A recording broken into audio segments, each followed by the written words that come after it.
सुनाउन गइरहेको छु यो बजाज पल्सरको फुल इन्जिन बनाएर आउनुभएको छ उहाँले। साउन्ड कस्तो छ एकचोटि फेरि पनि तपाईँहरूलाई सुनाउन गइरहेको छु हेर्नुहोस् है। एकदमै नराम्रो साउन्ड छ है। अब हामी यो भाइ धनीसँग तपाईँहरूसँग यसो कुराकानी गराउन गइरहेको छु। दाइ के छ हालखबर भन्नुहोस् त? तपाईँको बाइकमा के छ, कहिलेदेखि यस्तो समस्या आयो? यो 4-5 दिन 1-2 महिना भयो। 1-2 महिना भयो। इन्जिन कति भयो तपाईँले बनाउनु भएको? महिनामा 2 चोटि खोल्यो होला। महिनामा 2 चोटि खोल्नु भयो। कति खर्च गर्नुभयो त यो इन्जिनमा तपाईँले? 50,000 खर्च गर्यो। 2 तालीमा कि एकै ताली? 2 चोटिमा 50,000। 2 चोटिमा 50,000 बनाइसक्नुभयो खर्च उहाँले। अब यो बाइकको एकदमै डेन्जर साउन्ड आइरहेको छ साथीहरू। अब म जम्मा 2-3 घन्टाभित्रमा यो गाडीको एकदम जस्तो बाइकको साउन्ड स्मुथ हुनुपर्ने त्यस्तो कन्डिसनको बनाएर म तपाईँहरूलाई भिडियो देखाउँछु। साथीहरूले यो भिडियो हेर्नको लागि मेरो युट्युब च्यानलमा सब्सक्राइब पनि गर्नुहोला, राइडर साइड अफिसियल। र जुनसुकै बाइकको साउन्ड एकदम स्मुथ हुनको लागि सब्सक्राइब गर्नुहोस्। भिडियो युट्युबमा फुल भिडियो एकदम ध्यान दिएर हेर्नुहोस्। अब बाइक म तपाईँहरूलाई कसरी देखाउँछु भनेर हेर्नुहोस्। यहाँ म सामानहरू खोलेर अब म तपाईँहरूलाई देखाउँछु। हेर्नुहोस् कसरी खोल्छु। अब म तपाईँहरूले देखाउन गइरहेको छु साथीहरू यो बाइकको ट्याङ्कीहरू खोल्नलाई के गर्नुपर्छ भनेर है। अब यो बाइकमा तपाईँहरूले एकदम ध्यान दिएर हेर्नु होला। यो बाइकमा एकदमै तपाईँहरूले सुन्नुभयो भने 6 करोडको फुल इन्जिन बनाएको उहाँको बनाएको 50,000 लमसम 2 तालीमा मैले फेरिसकेँ। के फेर्नुहुन्छ म तपाईँहरूलाई देखाइदिन्छु यो बाइकको समस्या के छ है। र फेरि पनि यताबाट म तपाईँहरूलाई देखाउनु गइरहेको छु। यहाँ क्यामेरा यो गाडीको यो ब्लक सिलिन्डर भन्नुहुन्छ उहाँले ढिका फेरेको, भित्रको क्रेङ्क एसेम्ब्ली भन्नुहुन्छ 12,000 को त एउटै ढिका फेरेको रह्यो। इन्जिनको भित्रको जुन मेन ढिका हुन्छ त्यो। अब म यो बाइकमा कति समस्या छ कसरी ठिक हुन्छ भनेर म तपाईँहरूलाई खोलेर भिडियो हेराउँछु। यसो भिडियो राम्रो लाग्यो भने लाइक कमेन्ट गरिदिनु होला। अहिले एकछिनको लागि तपाईँहरू होल्डमा बस्नुहोस्। गाइस तपाईँहरूलाई एकछिन होल्डमा राखेको थिएँ किनकि अब रेन्चीहरू रेडी गर्नको लागि मैले एकछिन स्टप भएको थियो भिडियो। अब म तपाईँहरूलाई देखाउनु गइरहेको छु यहाँ खोल्ने कसरी हो यसलाई क्लच कभरलाई होइन। र प्रब्लम के छ कहाँसम्म प्रब्लम हेर्नको लागि हामी पुग्छौँ। तपाईँहरूले एकदम भिडियोमा ध्यान दिएर हेर्नु होला है। यो भिडियो तपाईँहरूले फुल वाच गरेर हेर्नु होला कसरी समस्या समाधान हुन्छ भनेर तपाईँहरूले एकदम ध्यान दिएर हेर्नु होला है। यहाँ क्लच कभरलाई मैले खोल्नलाई यहाँ ठिकै गर्नु परिरहेको छु। अब यो बाइकको 2 महिनाभित्रमा 50,000 चिप्लिसकेको छ। 2 ताली इन्जिन। यो नेक्स्टचोटि इन्जिन बन्दाखेरि के फेर्नु भएको उहाँले ब्लक सिलिन्डर क्यानेटिन एसेम्ब्ली पुरै कम्प्लिटै चेन्ज गर्नुभयो। साउन्ड ठिक भइहालोस् भनेर तर पनि साउन्ड ठिक भएको छैन। म यसलाई एकदमै तत्कालै कसरी साउन्ड ठिक गर्छु भनेर यो बाइकको एकदम स्मुथ साउन्ड हुन्छ है गाडीको। र स्मुथ साउन्ड बनाउनलाई मैले के फेर्नुपर्ने हुन्छ यसमा आजको भिडियोमा तपाईँहरूलाई पुरै फुल जानकारी दिनलाई पुरै भिडियो सहित तपाईँहरूलाई म देखाउन गइरहेको छु। तपाईँहरू पनि आफ्नो बाइकहरू बनाउनु पर्यो भने यसो एकदम ग्यारेन्टीका साथ तपाईँहरूको काम हुन्छ कसरी हुन्छ भनेर साथीहरूलाई म तपाईँहरूलाई जानकारी गराउँछु है भिडियो मार्फत। अब हेर्नुहोस् यहाँ क्लच कभरलाई बाहिर हामीले झिक्यौँ है। ल गाइज अब क्लच कभरलाई बाहिर निकाल्यौँ। अब हेर्नुहोस् यहाँ यो छ नि 6 नम्बरको एलएनजी बोर्डलाई झिक्नुपर्ने हुन्छ किनकि यो क्लच कभर बाहिर निकाल्नलाई अलिक गाह्रो भइरहेको छ है।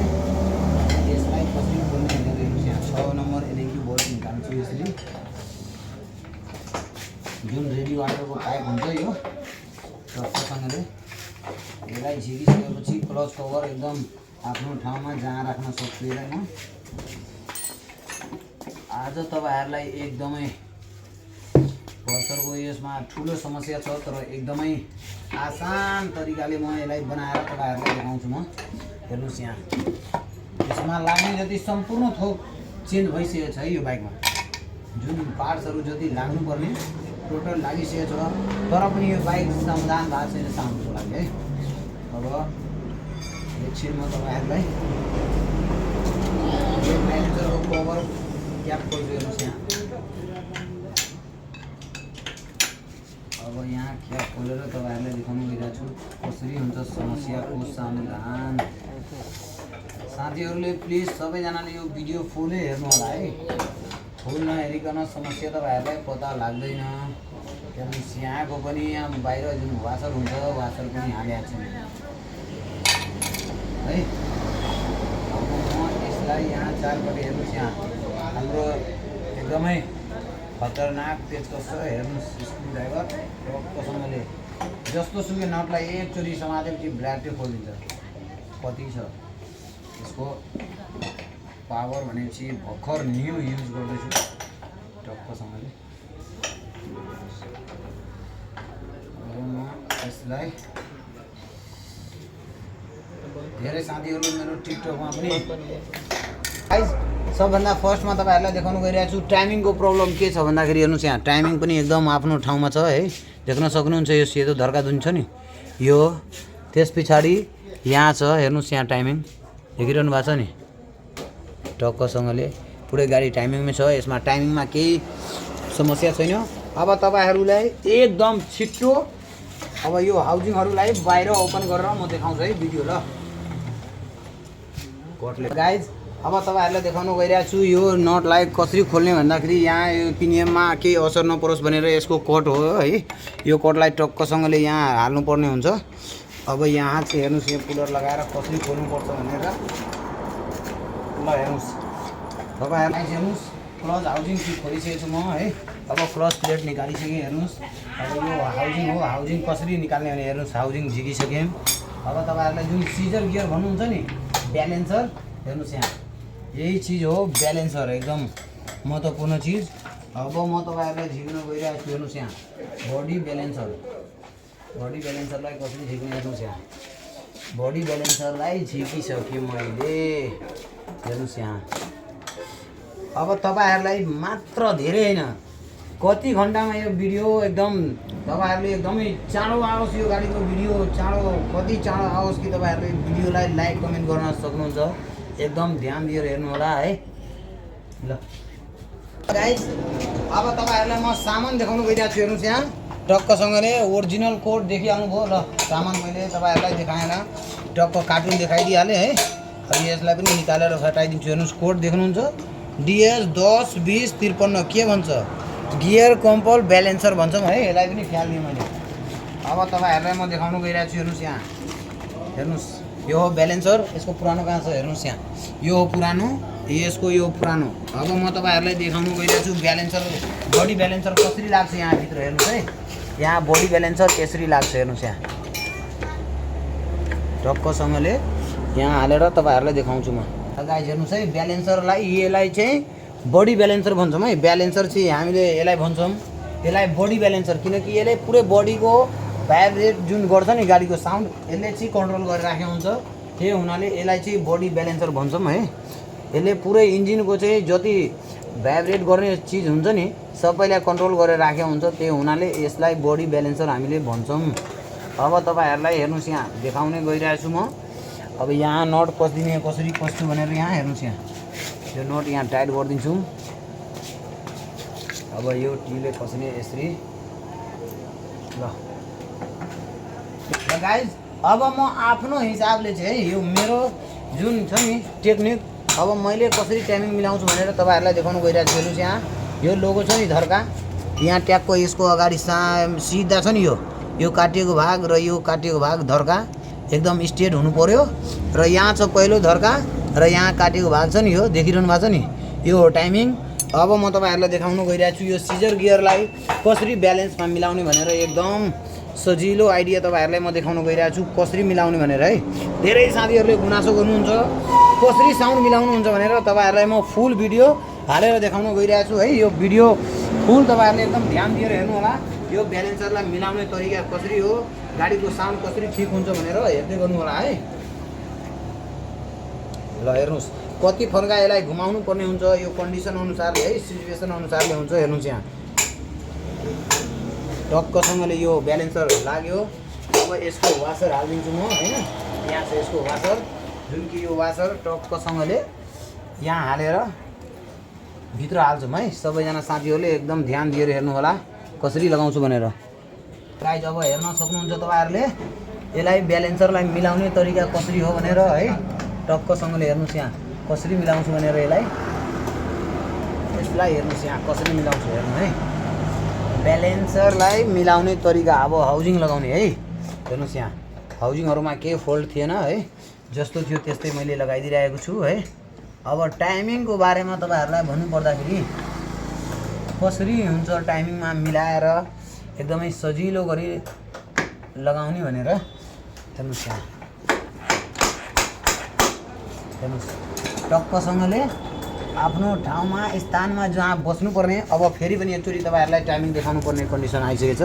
हेर्नुहोस् यो पहिलो धर्का छ, यहाँ काटेको रेखा छ नि, यहाँ ट्याक्कसँगले यसको बराबरी हुनु पर्यो। र यहाँ छ लोगो, यो लोगो अगाडि सिधा यहाँ छ नि काटेको भाग ट्याक्क यहाँ। अब म तपाईँहरूलाई देखाउन गइरहेको छु एउटा बाहिरको पनि एउटा वासर लाग्छ यो ब्यालेन्सर अगाडि टक्कसँगले यहाँ हाल्ने।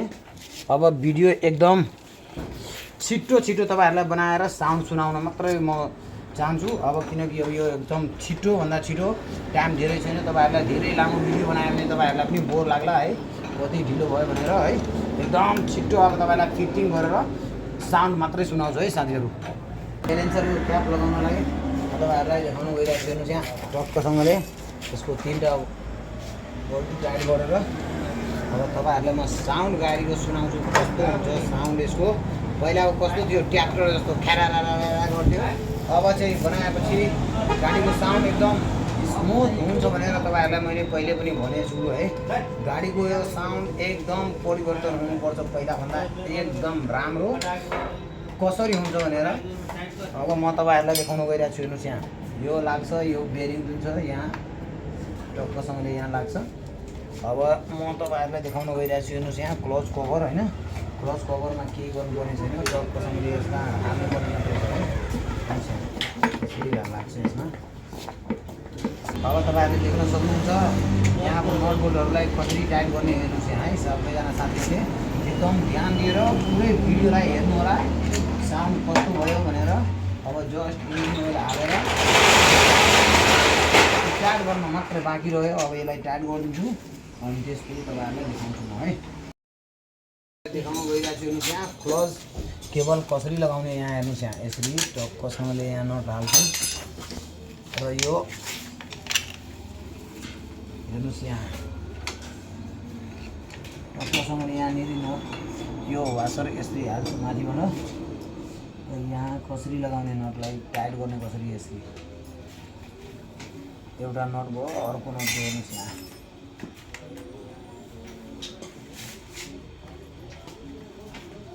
यसरी भयो। यहाँ पनि एउटा 8 नम्बरको लाग्छ टक्कसँगले। यो 6 नम्बरको एलएनजीले कसरी टाइट गर्ने भनेर हुन्छ है। अब एकदमै चाँडोभन्दा चाँडो यो बाइकलाई साउन्ड तपाईँहरूलाई सुनाएर म देखाउनेवाला छु कस्तो भएको छ साउन्ड। पहिलाभन्दा परिवर्तन भएको छ कि छैन गाडीको साउन्ड है। अब लगभग टाइट भइसक्यो यो नट। अब हेर्नुहोस् यो भयो। त्यस पछाडि एउटा नट यहाँ आएको छ कस्नुपर्ने रहेछ बाँकी। त्यस पछाडि काम पुरै फाइनल भइसकेको छ है। मात्र गाडीको साउन्ड सुन्नुपर्ने छ र यो एउटा क्याप यहाँको लगाइदिनु पर्ने छ। यहाँको क्याप भयो।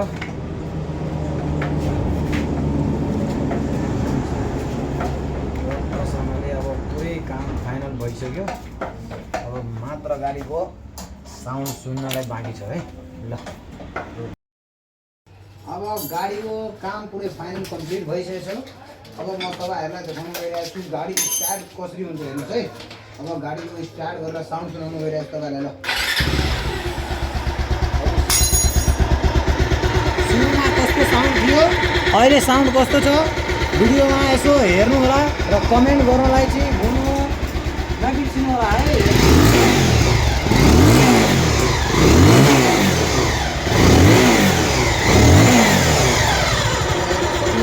तपाईँहरूले साउन्ड एकदम ध्यान दिएर सुन्नुहोस् गाडी कस्तो छ।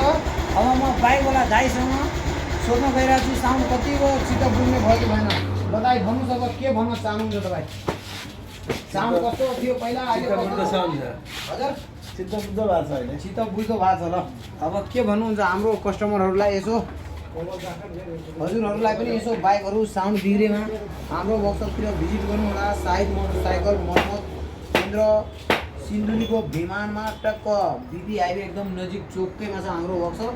हजुरहरू पनि जुनसुकै बाइकले समस्यामा परिरहनु भएको छ भने हाम्रो वर्कसपतिर एकचोटि भिजिट गर्नुहोस् र एकदम ग्यारेन्टीका साथ हजुरको बाइकलाई हामीले समस्याको सावधान गरिदिनेछु। भिडियो राम्रो लाग्यो भने यसो लाइक कमेन्ट गरिदिनु होला र युट्युब च्यानल पनि सब्सक्राइब गरिदिनु होला। राइडर साहिद अफिसियल 1035। ल सबैजना साथीहरूलाई थ्याङ्क यू।